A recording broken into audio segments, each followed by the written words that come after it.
41번 밑줄 근 이 단체에 대한 설명으로 옳은 것은 자 1942년 함흥 지역의 영생고등여학교 학생 박영욱이 기차 안에서 우리말로 대하다가 친구와 대하다가 적발되는 사건이 있었다. 자 그런데 이 여학생들에게 그 민족주의 가마를 준 사람이 서울에서 우리말 큰 사전 편찬을 하는 정태진임을 그러면 이 단체는 바로 조선어 학회가 되겠습니다. 그리고 이건 이제 조선어 학회 사건인데 이 학생들의 이 대화를 통해서 이제 이거를 이제 한글 연구 단체를 이제 독립운동으로 이제 둔갑을 시켜서 탄압을 한 것이죠. 자 이때 많은 이 조선어학회 한글학자들이 잡혀가서 고문을 받고 이 중에서 이윤재 선생이라든지 한징 선생은 옥사하였습니다.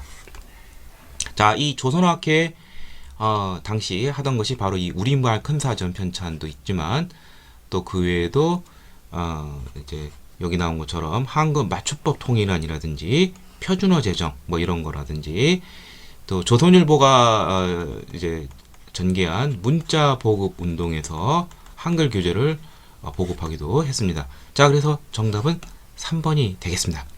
자, 나머지 보도록 하죠. 백정들의 차별을 개선하려는 형평운동.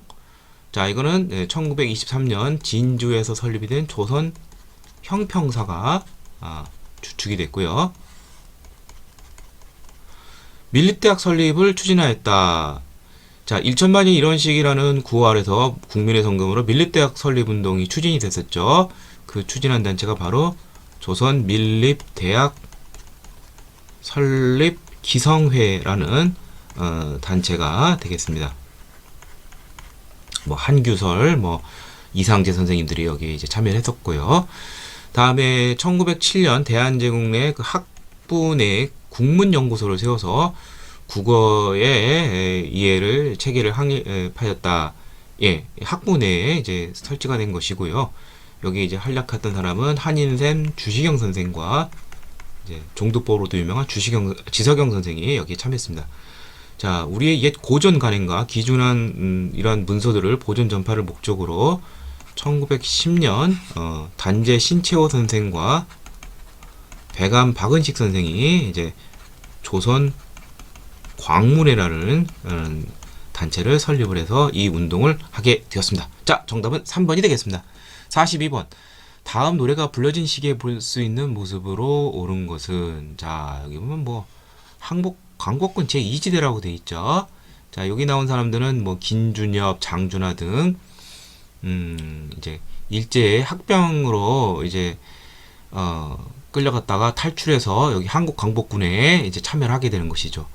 자, 아무튼 잘 모르다도 한국 광복군이 활약하던 시기는 1940년부터 대략 1945년 요때가 되겠죠.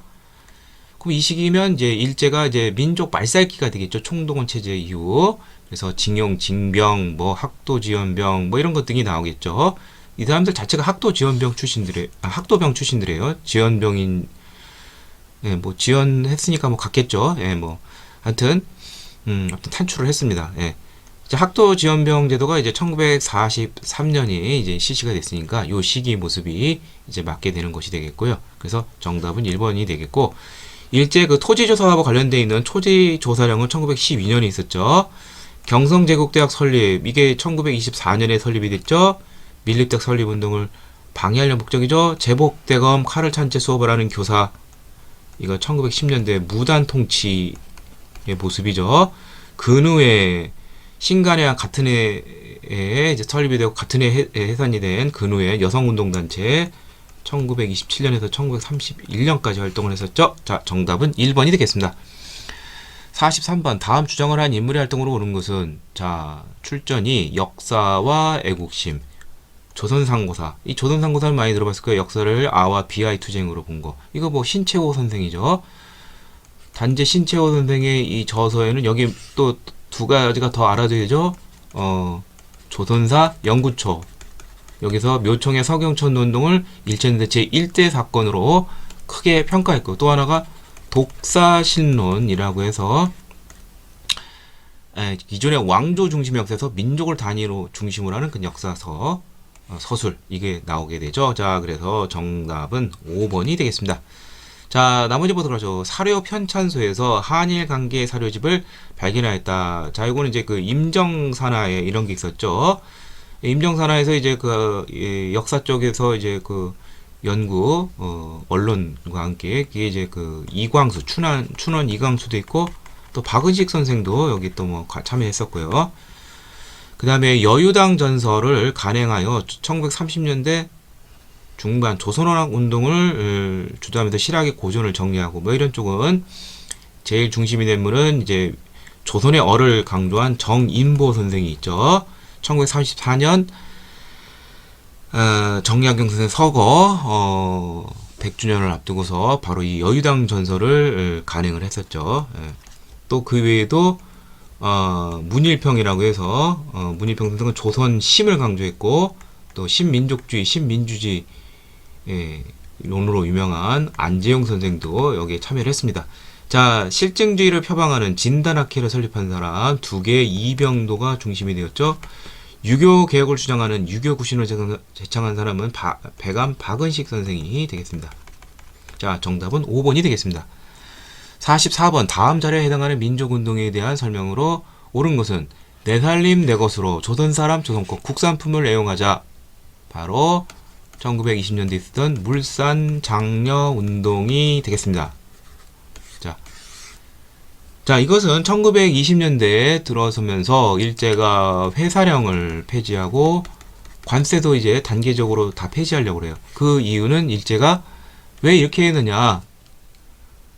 바로 일본 자본, 기업이 한국의 자본을 유치하고 회사 설립을 쉽게 하기 위한 것이죠. 그렇다면 우리 민족 기업이 이제 힘들어지겠죠. 그래서 우리 민족 기업을 살리기 위해서 국산품 애용 운동을 일으킨 것입니다. 자, 그래서 바로 정답은 3번이 되겠죠.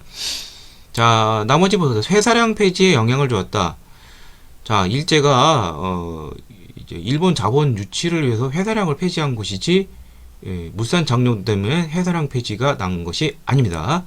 대공황을 극복하기 위해서 대공황은 1930년대에 들어서면서 본격화됐죠. 이거는 1920년대니까 해당이 안 되고 관련도 없고 학생이 중심이 된 농촌 계몽운동. 자, 여기에는 이제 두 가지가 있죠. 동아일보사를 중심으로 한 부나로트 운동. 학생들이 방학 때 농촌에 가서 계몽운동을 펼치는 것이죠. 야학 등을 하면서.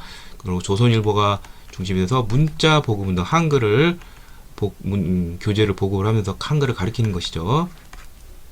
자, 진주에서 시작해서 전국대 발달, 아까 전에 선지로 나왔던 형평 운동이 되겠죠. 바로 백정들의 차별을 개선하려는 운동이 되겠죠. 자, 정답은 3번이고 45번 가나 사건에 대한 설명으로 온 것을 보기에서 고른 것은 신안군 암태도에서 시작된 소작쟁이 암태도 소작쟁이 대표적인 일제와 소작쟁이 중에 하나죠. 원산 총파업 1929년에 있었죠. 각각 소작쟁이와 노동쟁이를 대표하는 것입니다.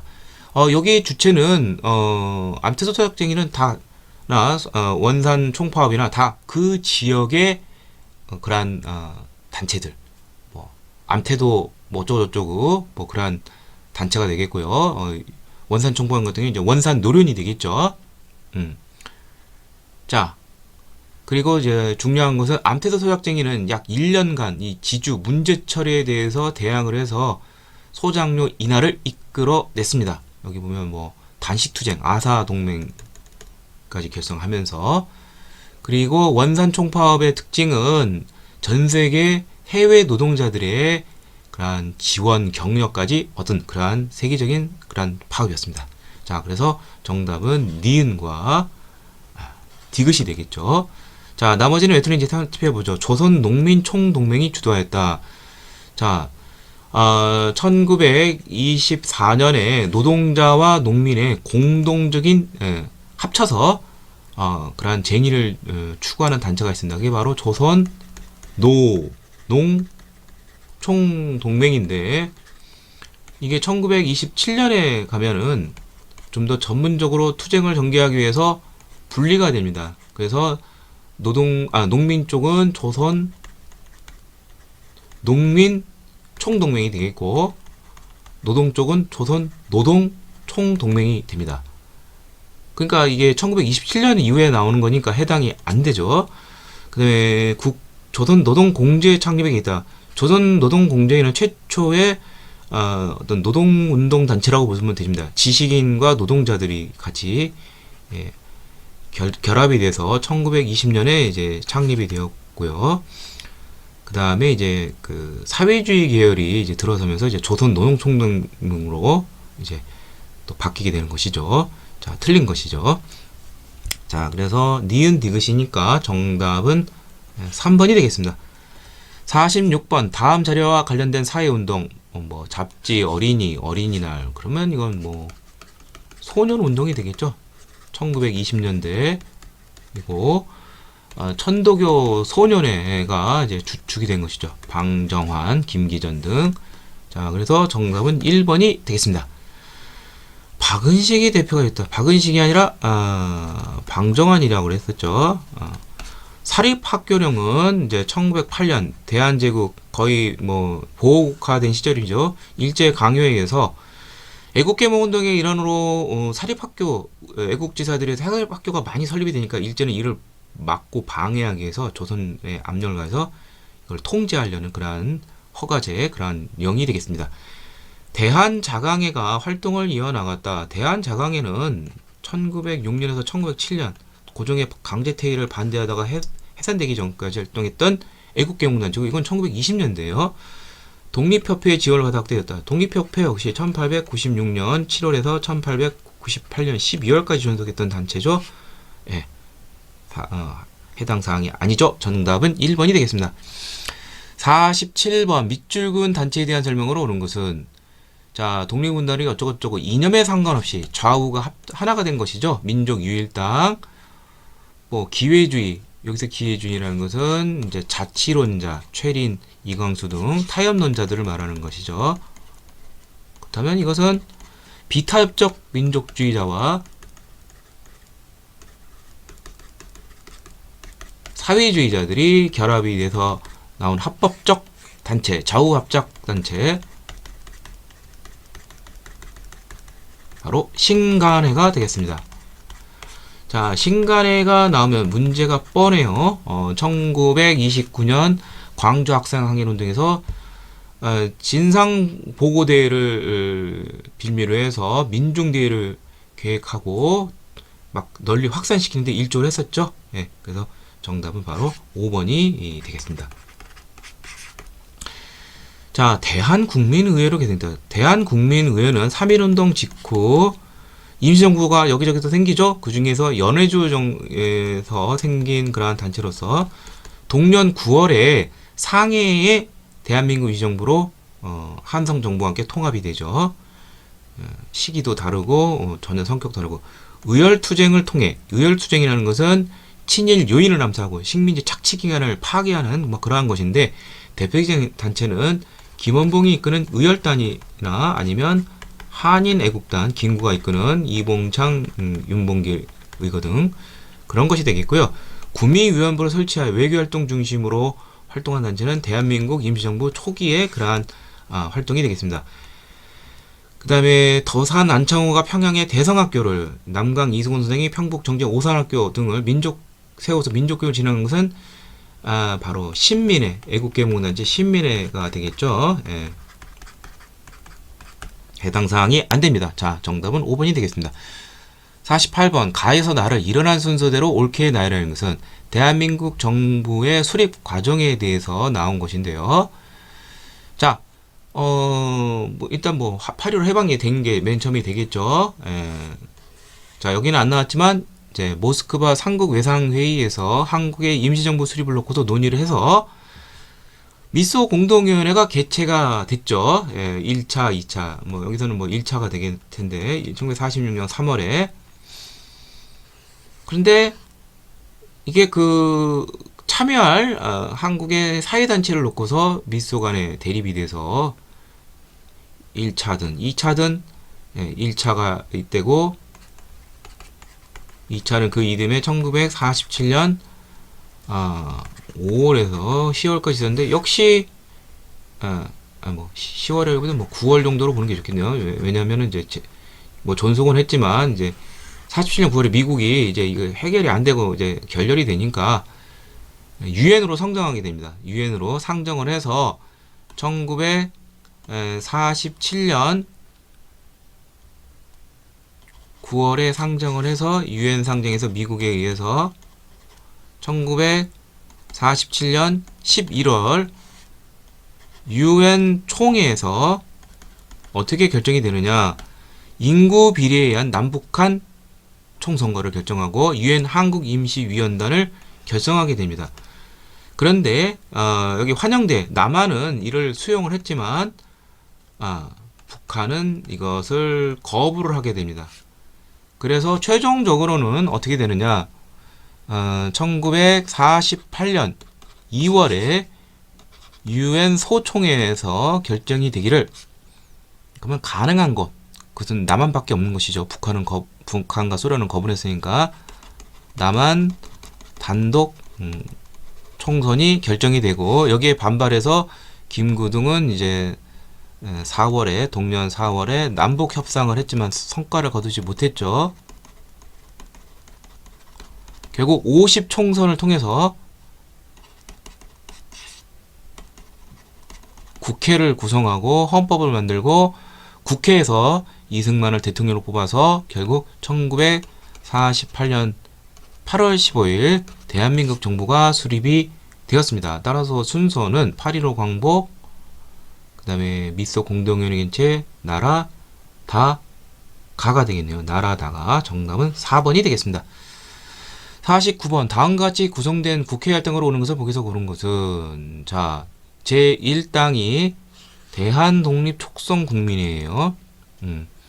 이거는 이제 그 이승만과 이쪽을 이제 지지하는 세력이 되겠죠. 그 다음에 무소속이 뭐 대부분이 제일 많긴 하지만 이게 제일 많고, 당으로서는 여기 많고, 그 다음에 야당으로서는 이제 이제 민주당 쪽 이렇게 되고, 자, 제주도가 두 곳이 선거가 안 돼서 이제 1년 뒤에 선출하는 거, 이게 바로 재헌국회가 되겠습니다. 50총선에서 구성이 된, 그래서 1948년 5월에서 2년 딱 했어요. 2년밖에 활동을 못했어요. 자, 그러면 여기서 활동해서 제일 중요한 것은 뭐냐? 제일 중요한 것이 토지 문제와 친일파 처단 문제예요. 그래서 친일파 처단과 관련해서는 반민법을 1948년 9월에 제정을 했어요. 그리고 반민특위가 이듬해 활동을 했으나 목표한 바를 잘 달성하지는 못했습니다. 시효가 단축이 돼서 친일파 처단에는 거의 성공하지 못했고, 그 다음에 농지개혁법이 제정을 하죠. 1949년 6월. 그리고 그 다음에 이제 추진이 돼서 이것은 어느 정도 성공을 거두게 됐어요. 자, 그리고 이 농지개혁의 특징은 유상매수, 유상분배, 삼정보 상한선. 그래서 기역과 니은이 되겠네요. 그래서 정답은 1번이 되겠고요. 자, 공직자의 부정행위를 방지하기 위한 공직자윤리법을 제정하였다. 자, 이게 그 당시 그러니까 이제 뭐 약간 논란인데, 제정하고 이제 개정은 다르죠. 우리가 흔히 알고 있는 공직자윤리법은 김영삼 정부 때 마련된 것인데, 그것은 처음 만든 건 아니고 그 전부터 있었는데, 이게 아마 전두환 정부 때, 그게 뭐 어떤 국회인지는 저도 잘 모르지만 김영삼 정부 때 국회에서 현재 알고 있는 그러한 공직자윤리법, 한번 전두환이 되든 김영삼이 되든 상관은 없어요. 틀렸고, 민주화 정착을 위한 5.18 민주화운동에 관한 특별법을 이제 제정하였다. 이것도 역시 이제 김영삼 정부의 그러한 역사 바로 세우기 운동, 그래서 5.18 민주화운동과 관련된 거, 또 뭐 12.12 뭐 이런 거 단죄를 하게 됐죠. 정답은 1번이 되겠습니다. 50번 가에서 라 정부의 통일 노력으로 오른 것을 보기서 고른 것은, 자, 가를 보면은 박정희 정부가 7.4 남북 공동선언을 발표를 했는데, 여기서 이제 두 가지를 알아두셔야 되죠. 통일의 원칙, 자주, 평화, 민족의 대단결, 이것과 남북 조절위원회가 설치가 되었습니다. 1972년이고요. 갑자기 쭉 나가다가 이제 전두환 정부가 되는데 민족화, 민족 통일 방안이라 해가지고 뭐 흔히 말하는 우리의 어떤 남한 쪽의 그런 통일 방안하고 좀 비슷해요. 서로 뭐 이제 교류 정도 하고, 그리고 이제 최종적으로는 이제 남북한 자유 총선거에 의해서 통일된 정부를 수립하자는 것이죠. 예. 자, 그다음에 근데 전두환 정부 정부 때 처음으로 이산가족 고향 방문단이 성사가 됐습니다. 1985년에요. 예. 뭐 일회성이긴 하지만 이때 처음 고향 이산가족 상봉이 성사가 됐어요. 그러다가 이제 6.15 공동선언 이후 정식적으로 됐고요. 따라서 이거 박정희 정부니까 이거 틀렸고, 남북조선위원회는 전두환 정부가 아니라 박정희 정부가 되고, 그 다음에 벌써 두 개 틀렸으니까 뭐 디귿리을이 정답이 될 수밖에 없네요. 노태우 정부 때 1991년 8월 유엔에 동시 가입하고 4개월 뒤인 1991년 12월에 남북 기본 합의서, 그리고 한반도 비핵화 공동선언이 채택이 됐죠. 그래서 맞는 것이고요. 그 다음에 김대중 정부 때 이제 2000년에 평양에서 최초로 남북 정상회담이 되고 6.15 공동선언이 이제 발표되면서 후속 조치로서 개성공단 건설, 그 다음에 뭐 경의선 연결이라든지 이산가족 상봉, 이게 이제 정식적으로 이루어지는 것이죠. 예. 이런 것 등이 합의에 이르게 되었습니다. 자, 그래서 정답은 5번이 되겠습니다. 자, 이상을 통하여서 25회 한국사 능력 검정 시험 고급편 해설을 모두 마치도록 하겠습니다.